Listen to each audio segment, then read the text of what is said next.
نحمده ونصلي على رسوله الكريم أما بعد فأعوذ بالله من الشيطان الرجيم بسم الله الرحمن الرحيم شهر رمضان الذي أنزل فيه القرآن أو كما قال الله تعالى في كلامه المجيد الحمد لله الله تعالى দরবারে লাখো কোটি শুকর ও সুজুদ যেই মহান রব্বুল আলামিন আমাদের দীর্ঘ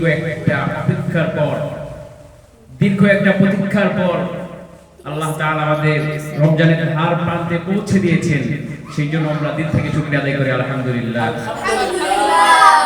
রাসূল সাল্লাল্লাহু আলাইহি ওয়াসাল্লাম সব সময় দোয়া করতেন আল্লাহুম্মা বারিক লানা ফি রজব ওয়া শাবান ওয়া বাল্লিগনা রমাদান।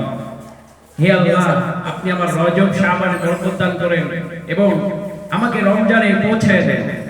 তো আলহামদুলিল্লাহ দীর্ঘ প্রতীক্ষার পর আমরা রমজান পেয়েছি। রমজান মাস গুনাহ মাফের মাস, বিরত থাকার মাস, সংযত রাখার মাস। রমজান মাস মানে শুধু পানাহার খাবার দাবার থেকে বিরত থাকা নয়, বরং অনৈতিক কর্মকাণ্ড, অশ্লীল কথাবার্তা, ফাহেসা কথাবার্তা, গীবত, অন্যের ক্ষতি ইত্যাদি সমস্ত কাজ থেকে বিরত থাকার নামই হচ্ছে রমজান মাস। রমজান মাস শুধু না খেয়ে থাকার মাস নয়, বরং রমজান মাস হচ্ছে তাকওয়া অবলম্বন করার মাস। আল্লাহ তাআলা কোরআনে কারীমের মধ্যে বলেছেন তোমরা রোজা রাখো যেমনি ভাবে রোজা রাখতো তোমাদের পূর্ববর্তীরা, যাতে তোমরা মুত্তাকি হতে পারো। এইজন্য রমজান এসেছে।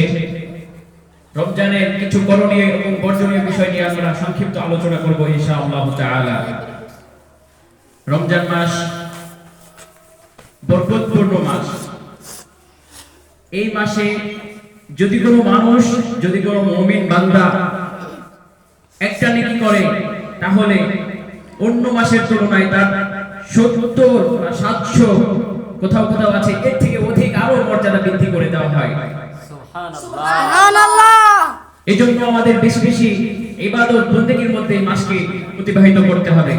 এজন্য রাসূল সাল্লাল্লাহু আলাইহি ওয়াসাল্লাম দোয়া শিখিয়ে দিয়ে গেছেন আল্লাহুম্মা আইনি আলা যিকরিকা ওয়া শুকরিকা ওয়া হুসনি ইবাদাতিক। হে আল্লাহ, আল্লাহুম্মা আইনি, হে আল্লাহ আপনি আমাকে সাহায্য করুন, আলা যিকরিকা আপনার যাতে অধিক পরিমাণ জিকির করতে পারি, ওয়া শুকরিকা আপনার অধিক পরিমাণ শুকর আদায় করতে পারি, ওয়া হুসনি ইবাদাতিক এবং আপনার অধিক সুন্দর সুন্দর আমল করতে পারি, আপনি আমাকে সাহায্য করুন।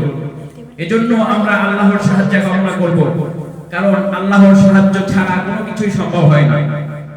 আমরা চেষ্টা করব, আল্লাহ তাআলা সফলতা দেবেন ইনশাআল্লাহ তাআলা। কারণ একটি আরবি প্রবাদ বাক্য আছে মান জাদ্দা ওয়াজাদা, যে চেষ্টা করে সে সফল হয়, যে চেষ্টা করে আল্লাহ তাআলা তাকে দিবেন, অবশ্যই দিবেন। এই আশা রেখে আপনি আপনার পথ অতিক্রম করতে থাকেন, আল্লাহ তাআলা অবশ্যই আপনাকে জান্নাতের দিকে নিয়ে যাবেন। ইহদিনাস সিরাতাল মুস্তাকিম, সরল পথের সঠিক পথের সন্ধান দিবেন। যেমন ভাবে সঠিক পথের সন্ধান পেয়েছিলেন সালমান ফারসি রাদিয়াল্লাহু তাআলা আনহু। তিনি শুধু সত্যের পথ খুঁজতে থাকতেন খুঁজতে এক সময় তিনি মদিনায় এসে চলে আসেন, অথচ তিনি ফারসি দেশের মানুষ ছিলেন। এজন্যই আমাদের চেষ্টা করতে হবে, সফলতা দেবেন আল্লাহ তাআলা। এজন্য রমজানের কিছু করণীয়, তার মধ্যে হচ্ছে সেহরির সময়, বিশেষ করে সেহরি যারা খায়, শেষ সময়ে সেহরি খাওয়ার কথা রাসূল সাল্লাল্লাহু আলাইহি ওয়াসাল্লাম বলেছেন। এবং রাসূল সাল্লাল্লাহু আলাইহি ওয়াসাল্লাম বলেছেন তোমরা সেহরি খাও, কেননা সেহরির মধ্যে বরকত রয়েছে। এইজন্য সেহরি অল্প সামান্য পরিমাণ হলেও, একটা খেজুর দিয়ে হলেও সেহরিটা করা অবশ্যই আমাদের জন্য এটা কর্তব্য, কারণ এটা রাসূল সাল্লাল্লাহু আলাইহি ওয়াসাল্লামের সুন্নাত। এই সুন্নাতকে আঁকড়ে ধরা, এই সুন্নতের ভালোবাসা, এই সুন্নতের ভালোবাসাই হলো আমাদের রাসূল সাল্লাল্লাহু আলাইহি ওয়াসাল্লামের ভালোবাসার নিদর্শন। এজন্য আমরা সুন্নতকে ভালোবাসবো, আঁকড়ে ধরবো। এবং আরো কিছু করণীয় আছে, যেমন এই রমজান মাসে বিশেষ করে দোয়া কবুলের মাস। এই মাসে বেশি বেশি দোয়া করা, দোয়া কবুল হয়। হাদিসের মধ্যে আছে দোয়া মুখল ইবাদত, দোয়াই হলো ইবাদত। অপর জায়গায় আছে যদি কোনো মানুষ আল্লাহর কাছে চান, আল্লাহ তার উপর খুশি হয়ে যান। যদি কোনো মানুষ আল্লাহর কাছে চায় না, আল্লাহর কাছে দোয়া করে না, আল্লাহ তার উপর রাগান্বিত হন। এটাই হলো আল্লাহ এবং মানুষের মধ্যে পার্থক্য। সেই মহান স্রষ্টা যার কাছে চাইলে তিনি খুশি হন, আর দুনিয়ার সাধারণ মানুষের কাছে, দুনিয়ার মানুষের কাছে আপনি চান, সে যত বড়ই হোক, যত কোটিপতি হোক, যত ধনী হোক, এক সময় না এক সময় সেই বেজার হবে। আর এমন সত্তা তিনি, যিনার কাছে চাইলে তিনি খুশি হন।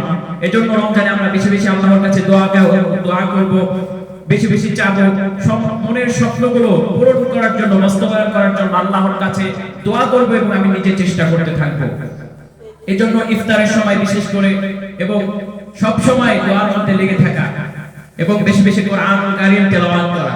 কারণ কোরআনুল কারীম হচ্ছে আমাদের অন্তরের খোরাক।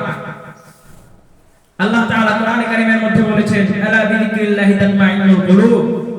এই কোরআনের জিকিরের মাধ্যমে, কোরআনে কারীমের তেলাওয়াতের মাধ্যমে অন্তর প্রশান্তি লাভ করে, অন্তর প্রশান্ত হয়, শান্তি পায়। এজন্য যাদের মন অস্থির থাকে, বিষণ্ণ থাকে, বিষণ্ণতায় ভোগেন, তাদের ক্ষেত্রে আমার পরামর্শ হলো যে আপনারা বেশি বেশি করে আল্লাহ তাআলার কোরআনকে তেলাওয়াত করবেন এবং জিকিরের মধ্যে ব্যস্ত থাকবেন।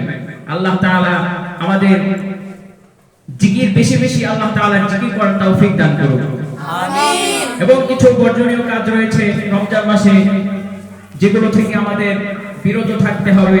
বিশেষ করে ফাহিশা কথাবার্তা, অশ্লীল কথাবার্তা, অশ্লীল কর্মকাণ্ড থেকে বিরত থাকতে হবে।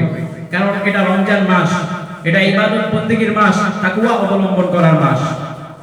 রাসূল সাল্লাল্লাহু আলাইহি ওয়াসাল্লাম হাদিসের মধ্যে বলেছেন, রমজান মাসে যদি কেউ তোমাকে গালাগালিও করে, কেউ যদি তোমাকে কটু কথাও বলে, তুমি তার কথার উত্তর দিও না, বরং তুমি বলো যে আমি রোজাদার।